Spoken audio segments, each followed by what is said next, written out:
মর্যাদায় তার শেষকৃত্য সম্পন্ন হচ্ছে সেই ছবি আপনারা সরাসরি দেখতে পাচ্ছেন। উপস্থিত রয়েছেন দেশের প্রধানমন্ত্রী নরেন্দ্র মোদী, উপস্থিত রয়েছেন রাষ্ট্রপতি দ্রৌপদী মুর্মু। তারা প্রত্যেকেই শ্রদ্ধা জানিয়েছেন প্রয়াত প্রাক্তন প্রধানমন্ত্রীকে। উপস্থিত রয়েছেন অমিত শাহ, জেপি নাড্ডা। প্রত্যেকে এক এক করে শেষ শ্রদ্ধা জানিয়েছেন মনমোহন সিংকে। 92 বছর বয়সে শেষ নিঃশ্বাস ত্যাগ করেছেন প্রাক্তন প্রধানমন্ত্রী মনমোহন সিং।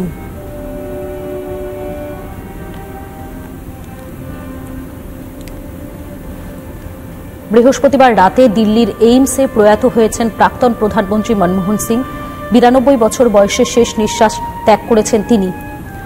প্রাক্তন প্রধানমন্ত্রী ডক্টর মনমোহন সিং এর মৃত্যুতে কেন্দ্রীয় সরকার 7 দিনের রাষ্ট্রীয় শোক ঘোষণা করেছে। আগামী 1 জানুয়ারি পর্যন্ত রাষ্ট্রীয় শোক পালন করা হবে। প্রাক্তন প্রধানমন্ত্রী মনমোহন সিং এর সম্মানে 7 দিনের জন্য সমস্ত আনুষ্ঠানিক কর্মসূচি বাতিল করেছে কংগ্রেস। পূর্ণ রাষ্ট্রীয় মর্যাদায় প্রাক্তন প্রধানমন্ত্রীর শেষকৃত্য সম্পন্ন হচ্ছে নিগমবোধ ঘাটে। সেই ছবি আপনারা সরাসরি দেখতে পাচ্ছেন।